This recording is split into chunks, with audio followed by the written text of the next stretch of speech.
yenge pembote na batu nyonso bazali kolandanga na ngonga oyo. Ezali lisusu ngai Mbuta Mayala Lukombo. Donc ezali continuité ya première partie oyo nasalaki concernant Bible. Bible ezali nini? Ndenge nalobaki liboso, Bible ezali mukanda oyo ba auditeur ou bien ba écrivain ba komi na ba recherche na bango basali. Donc Bible eza jamais livre sacré ou bien eza jamais parole ya Tata Nzambe, puisque Tata Nzambe ndenge na explikaki liboso azali existence nyonso oyo ezali visible to invisible. Donc mutu, mupepe, nyama, ndeke, fourmi, mpuku, eloko nyonso, nzete ezali kaka existence ya Tata Nzambe na forme ou bien na corps visible. Alors Bible ezali livre oyo ekomami ou bien ekomamaka soko tali juste derrière le baki na première page, eza na ba écrivain nango bakomi yango, eza na ba auditeur nango, eza na ba auditeur o bakomi yango.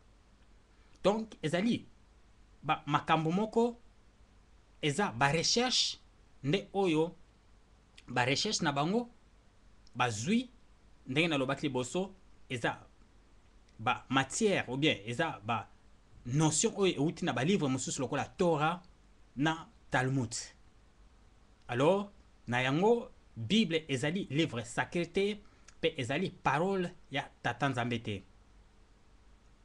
Donc biso batu mwindu to comprendre eloko wana poto longwa na boumbu ya molimo pe boumbu ya mayele. Alors Bible ezali eloko nini au juste? Ezali ba dogme ya franc-maçonnerie, ya ba culte magique oyo lokola Illuminati, lokola orthodoxe, lokola témoin de Jéhovah, lokola ba protestant et catholique pe mangomba nyonso. Donc Bible ezali partie ya ba culte magique wana. Chaque culte magique ezaka na livre nango.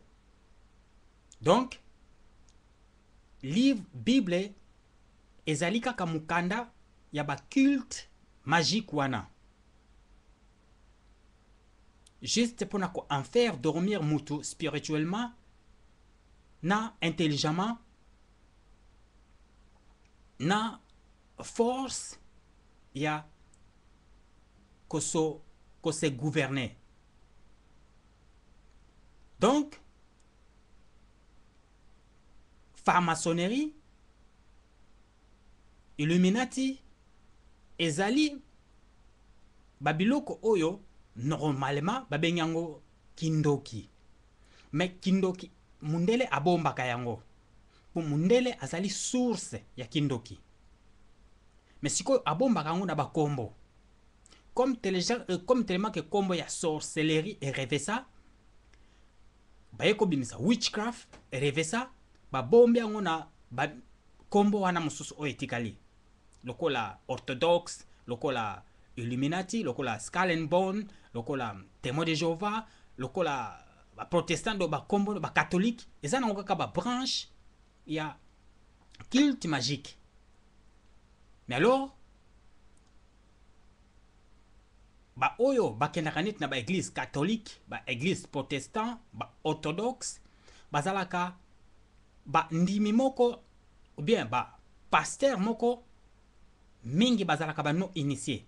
Pe ba initié sikoyo bango nde bakomaka kosala ba biloko lokola ba pasteur o bazosala ba mikolo oyo mingi ya kokwesa mutu atie loboko na mutu wa mutu akwe be atie loboko na mbunzu wa mutu abambani. Donc ba miracle na bango basala kaka yango wana, me ba miracle penda ki po guérir mutu ezalaka te. Donc ba donc christianisme eza religion oyo basala yango juste mpona kobomba kindoki na bango. Donc na kati ya bible na kolobela lisusu baverse oyo etali kindoki eza na kati ya bible me bato bamona yango te. Me na episode oyo kolanda na kolobela na kopesa bino baverse wana po bino moko botanga yango. Mais soki toke même voir kaka na king na roi D na bible oyo na roi D okomona verse oyo ezolobela sur kindoki. Na trouvango rapidement soko kei na 2 rois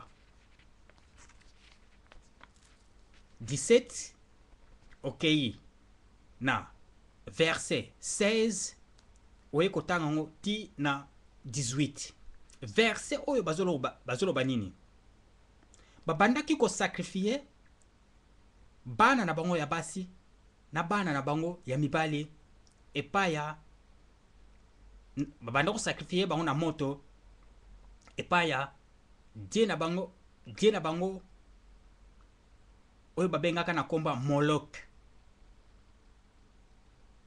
À part ça, babandaki kopratike kindoki. Donc, ce kotangi na 2 rois, bien 2 king 17, ok, na verset 16 ti na 18. Alors, tanga yango okomona yango keno babandaki kopratike kindoki. Oyo eza Ancien Testament. Mais ce que est dans le Nouveau Testament, ok na John. Ok na John. John le susu, okomona ko Simon. Simon azalaki un grand sorcier. Azalaki un grand sorcier. Mais alors que batu babandaki kolanda ekutu pona phénomène ya kisorcellerie na ye. Mais alors ba phénomène wana biso tokansaki baza ba biloko moko euti epa ya biso batu mundu non euti ba na bamindele. Mais bamindele bayaki siko ba initié bakoko na biso na Afrique nde sikoyo bakoko na biso bakomaka bandoki. Donc na banda kopesa bino ba verset wana po bino moko banda kotanga. Donc Christian religion ba religion nyonso oyo ezali ya christianisme eza kaka ba branche ya franc-maçonnerie. Qui dit franc-maçonnerie ezali kindoki, qui dit illuminati ezali kindoki. Donc ba biloko wana nyonso yango nde sikoyo biso batu mwindu tozwi abamindele bazwi oyo ya biso. Donc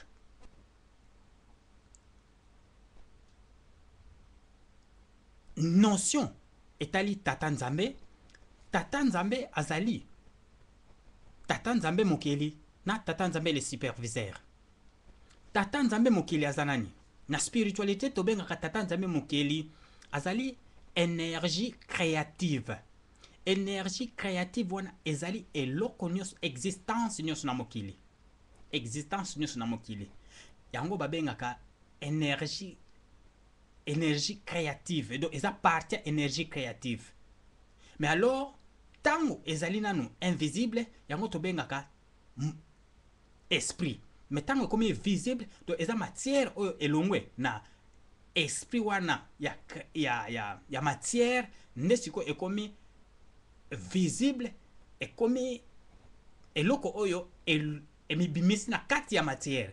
Donc etikali susu esprit te mais ekomi corps physique.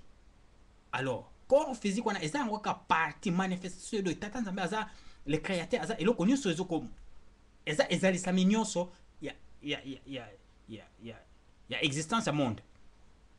Mais tata nzambe le superviseur azali oyo babengaka esprit de lumière. Esprit de lumière, donc azali esprit moko lumineuse. Donc tozali na tata nzambe mokili oyo azali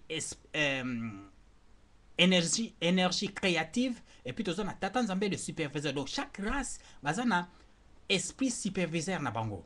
donc biso bato mutu toza na esprit superviseur na biso, donc tata nzambe ya superviseur ya race na biso, bamindele mpe bazali na tata nzambe ya superviseur ya race na bango, baindien bazali mpe na tata nzambe ya superviseur ya race na bango. Donc biso sikoyo tata nzambe ya superviseur ya race na biso yango tobenga akongo mungu ne kongo kalunga mpungu nde tata nzambe na forme ya energie créative de mungu na Kiswahili. Donc iyala Congo, oma Congo, okita Congo, nde siko yango wana na minoko wana tobengaka ye tata nzambe le superviseur. Bamindele bazali na Lucifer na Yahvé. Yahvé soko tali na Bible azali fe ange ya moto. Ange ya moto wana, moto ebimilaki Moïse nakata désert, moto ezol solola na Moïse. Moto elobi na Moïse ke ngai nazali ange de Dieu, nazali nzambe ya bancetre na yo Jacob, Ibrahim, ti epai na yo Moïse. Donc bokoki kosambela banzambe mosusu te. Donc Lucifer lisusu azali parmi les archanges ya race ya ba mindele. Donc chaque race ezalaka na ba ange na ba archange superviseur ya race wana. Alors biso to abandonner oya biso to bandi ko glorifier ba archange na ba ange ba mindele yango siko to komi dominer na ba mindele. Ozomona. Donc eloko nini to salaka na basalaka na christianisme ou bien na islam, baza ba idolâtre, donc bozo ko glorifier ba perso ba leader moko boye, idéologie moko boye, leader moko boye, bozo ko glorifier ba idéologie wana, mais boza na connexion na monde spiritualité, boza na connexion na univers te. Donc moyen mutu a manifester sagesse to intelligence divine ezate. Donc boza batu moko bo adoraka na bino kaka ba leader, bozo ko glorifier ba leader, mais oza mutu moko oza ndenge na otoloba na connexion na monde spiritualité. Donc moyen o créer ezate, moyen ozala mayele ezate, donc ozo landa na okaka na sima. Donc Bible ezali eloko moko basalaki pona elalisa sagesse ya mutu na intelligence ya mutu. Donc sagesse eutaka na pardon, intelligence eutaka na sagesse. Sagesse eza intelligence moko naturelle mutu abota manango, mais siko ese développaka ekomaka intelligent. Intelligence. Donc biso sikoyo to boaka intelligence na sagesse to koma ko adorer batu, to koma ba idolâtre. Donc na place wana sikoyo toza lisusu batu te kibu mutu elongwe, mais okomi no kozelaka mutu moko boy a servir yo. Mais na spiritualité mutu azoko se servir ye moko. Ozomona, mais na religion okomi ko adorer ozozela mutu moko a servir yo. Bien eloko moko boy e servir yo. Donc c'est ça la différence entre la religion et la spiritualité. Donc Bible ezo et comme ça comme religieux et non spirituel. Mutu soka comme religieux azalaka susu mayele tinenga na otoloba. Donc okomi malanda ngombe. Mais mutu soka za spirituel azana sagesse o ezo robota mayele. Biso ba mindele tang bayaka epa na biso bakutaka biso na âge ya pierre taillé. Donc bakoko na biso libanga bakomisaka ngo ebende. Matiti bakomisa ngo elamba. Mais bamindele sikoyo baye babotoli ba mayele wana, baye nango batikeli biso kindoki na bango ya koliaka batu, ya kolokaka batu, ba mayele wana oya biso bango bazui ba développer ngo bakomisa ngo industriel. Donc bat o bayebi histoire bayebi ba makambo na zolo ba très bien. Donc mayele nyoso e développaka. Soki o développer mayele wana te mutu azalaka faible. Donc religion et comme ça comme tout faible et non akoma mayele. Donc ba makamo ebele za nakata livre. Puis il y a livre biblique, Bible nakobanda ko bimisaka malembe po biso to partage ka mayele et non ko bomba mayele. a partir ya wana mutu akokoma mayele epe akobanda kososola vérité yango wana bomonaka bapeti ya bamindele soko okende na baeglise ezalaka toujours batu mwindu na batu mwindu eno bamindele mpo bapeti ya bamindele bakomprena deja babiloko wana bakendaka susu baeglise te du biso fo tocomprendre eloko wana mpo yango nde faiblesse ya mutu mwindu. Baindien baza babwaka babiloko wana, bajaponais babwaka babiloko wana, barace nyonso oyo ekomprena babiloko wana babwaka na bazongela bamakambo oyo ya bango. Donc biso mpe kinzambe bunzambe na biso eza nango